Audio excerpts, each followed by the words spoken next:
Mari kita membuka firman Tuhan dari Mazmur 105 ayat 15. Kita akan menggali firman Tuhan dengan tema jangan mengusik orang-orang yang kuurapi. Kita ambil dari Mazmur 105 ayat 15. Jangan mengusik orang-orang yang kuurapi, dan jangan berbuat jahat kepada nabi-nabiku. Wah, ini ayat yang banyak yang menyukai ayat ini ya. Ayat yang banyak disukai orang, khususnya buat para hamba Tuhan yang mungkin sedang mengalami banyak dikecam oleh jemaatnya, ataupun dimusuhi, ataupun diusik. Firman ini sepertinya sebagai penghibur ya. Jangan mengusik orang-orang yang kuurapi, dan jangan berbuat jahat kepada nabi-nabiku. Mengusik orang-orang yang Tuhan urapi, ini adalah sikap yang sangat buruk, kurang ajar, dan tidak hormat kepada Tuhan yang telah mengurapinya. Berarti dengan catatan bahwa hamba Tuhan tersebut memang dipilih Tuhan, memang telah ditetapkan Tuhan untuk menjadi hamba Tuhan yang sejati, hamba Tuhan yang melayani Tuhan, yang memuliakan Tuhan, hamba Tuhan yang bukan abal-abal, hamba Tuhan yang bukan mementingkan kepentingan diri sendiri, hamba Tuhan yang bukan mencari keuntungan diri sendiri, dan sebagainya. Jadi sekali lagi dengan catatan bahwa dia adalah sungguh-sungguh orang yang diurapi, yang telah Tuhan pilih sendiri, dan Tuhan utus untuk mengerjakan suatu tugas, menyampaikan maksud dan kehendaknya. Jadi bukan menyampaikan maksud dan kehendaknya diri sendiri ya. Tetapi masalahnya ayat ini sering disalah mengerti, sering disalah artikan untuk seadanya hamba Tuhan, yang mereka pikir hamba Tuhan atau pokoknya hamba Tuhan. Padahal banyak yang menyelewengkan posisi sebagai hamba Tuhan.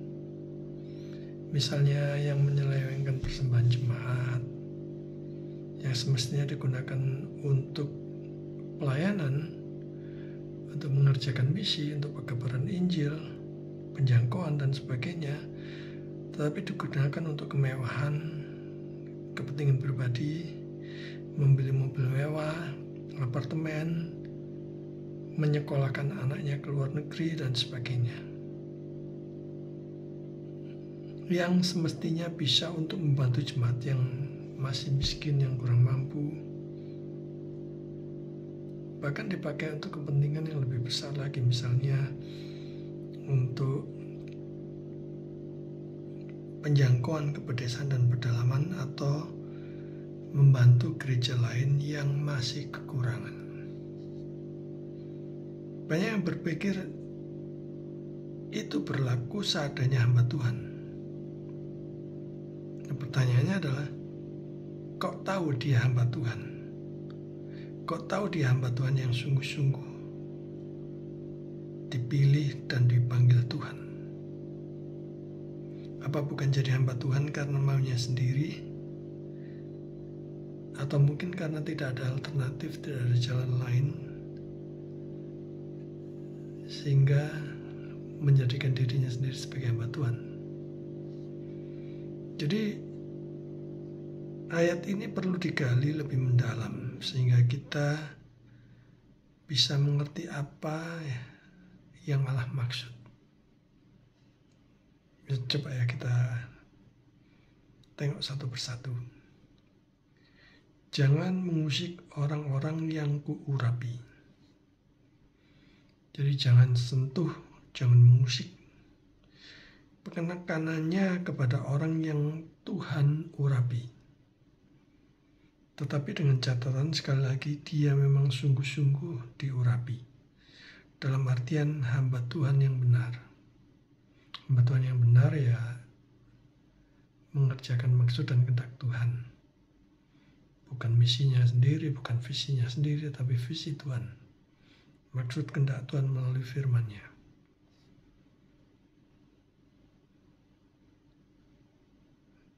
Jadi dalam artian pokoknya dia adalah hamba Tuhan yang benar. Dia penuh urapan. Nah, urapan Tuhan ataukah setan? Tahu dari mana? Tahu dari apa yang disampaikan dan diperbuat. Apakah itu selaras, sesuai dengan firman Tuhan atau tidak? Cocok tidak dengan yang digambarkan kitab suci atau tidak? Ada hamba Tuhan yang korupsi uang jemaat. Ada hamba Tuhan yang berzina dengan jemaatnya. Ada hamba Tuhan yang hidup mewah dari persembahan jemaat yang seharusnya untuk memuliakan Tuhan, membantu sesama dan sebagainya. Apakah tidak boleh mengusik, menyentuh hamba Tuhan yang demikian? Malah harusnya, supaya mereka segera bertobat dan menghentikan segala perbuatan jahat itu. Dan agar makin melayani dengan lebih sungguh-sungguh karena cinta Tuhan. Jadi motivasinya harus benar di hadapan Tuhan. Cara yang dilakukannya juga harus mesti benar di hadapan Tuhan. Jangan mengusik, jangan menyentuh. Mengusik orang lain, apalagi yang bekerja sungguh-sungguh bagi kemuliaan Tuhan, adalah dosa. Apalagi misalnya kalau sampai menyebarkan gosip, fitnah, dan sebagainya, yang sampai merugikan orang lain, merugikan kekristenan pada umumnya, terlebih lagi mempermalukan Tuhan. Memang ada orang yang hobinya demikian ya, usil, nyinyir, dan selalu ingin menjatuhkan orang lain, selalu negative thinking terhadap orang lain. Nah, jika saudara termasuk salah satu di antaranya, bertobatlah.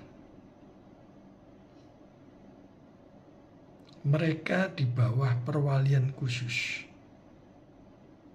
Jadi ketika Allah berperang melawan raja-raja demi hamba-hambanya, mereka dipertahankan olehnya. Tidak hanya karena dia terbiasa membantu yang sengsara dan tertindas secara tidak adil, tetapi karena ia telah mengambil mereka di bawah perwalian khusus. Nah, kata-kata orang-orang yang kuurapi. Jangan sakiti. Jangan sentuh orang-orang ini yang tidak melakukan kesalahan kepada siapapun juga. Jangan sakiti makhluk lemah yang malang ini, yang tidak pantas diperlakukan seperti itu dengan tanganmu. Orang-orang yang diurapi, yang dipisahkan secara khusus. Jadi ada alasan untuk membela mereka. Dia menyebut mereka orang-orang yang diurapi karena dia telah memisahkan mereka menjadi umatnya yang khusus. Jadi jangan berbuat jahat kepada nabi-nabiku. Nabi adalah pemimpin umat yang dipanggil Allah untuk memperingatkan mereka agar tidak menyimpang dari perintah-perintah Allah. Umumnya tradisi kenabian dianggap baru dimulai setelah masa Samuel. Dan faktanya banyak nabi yang disiksa, yang diperlakukan dengan jahat. Jadi adanya peringatan ini mengandung konsekuensi berat apabila tetap melakukannya. Kalau dia memang orang pilihan Allah, maka saudara memperlakukan buruk kepadanya, saudara mesti harus siap-siap menanggung risikonya. Jangan berbuat jahat. Jadi kalau perintah ini sebenarnya kepada semua orang ya. Tetapi khususnya kepada orang-orang pilihan Allah. Hamba-hamba Tuhan yang sejati, pelayan-pelayan Tuhan yang sejati, bukan gembala upahan yang mementingkan dirinya sendiri. Kepada nabi-nabiku, dia orang pilihan Allah yang ditugaskan untuk mengingatkan umatnya agar tidak menyimpang dari apa yang diperintahkannya. Karena Allah yang memelihara mereka. Allah melindungi umatnya tidak hanya atas dasar umum, tetapi karena dia telah menyatakan karena adopsinya yang bebas, dia akan memelihara mereka. Jadi inilah alasan mengapa para patriark suci ini dihormati dengan dua sebutan, para nabinya dan yang diurapinya. Allah lebih dekat dengan mereka yang setia menyebarkan kebenaran. Jadi ia menunjuk mereka sebagai nabi. Ini adalah gelar yang juga dihormati oleh Abraham dalam Kejadian 20 ayat 7. Bukan hanya karena Allah telah menyatakan dirinya lebih dekat kepada mereka, tetapi juga karena mereka dengan setia menyebarkan kebenaran ilahi di sekitar mereka. Tuhan mengukirkan tanda pengudusan pada semua orang pilihannya. Dia membela hamba-hambanya. Jadi sekarang dia akan membela hamba-hambanya setelah menunjukkan kepada kita kelimpahan urapan melalui anaknya. Jangan mengusik dan berbuat jahat kepada orang yang telah Tuhan urapi dan juga kepada para nabi hamba Tuhan sejati. Selidiklah terlebih dahulu siapa mereka. Kalau itu juga saudara lakukan kepada orang-orang pilihan Tuhan sendiri yang dipakai sebagai alat kemuliaannya, maka itu berarti saudara memuji Allah sendiri. Ini berlaku untuk para hamba Tuhan yang sejati ya, yang setia mengikut Tuhan dan setia menyebarkan kebenaran. Mari kita ikut Tuhan, melayani dan ikut berpartisipasi dalam pelayanan dengan menyebarkan kebenaran, dengan menyebarkan Injil. Injil keselamatan salib Kristus. Bahwa keselamatan hanya melalui Dia. Kita giat, rajin, sukacita melayani Tuhan dengan berkobar-kobar, dengan penuh semangat sekarang juga. Maukah saudara pakai Tuhan? Tuhan memberkati.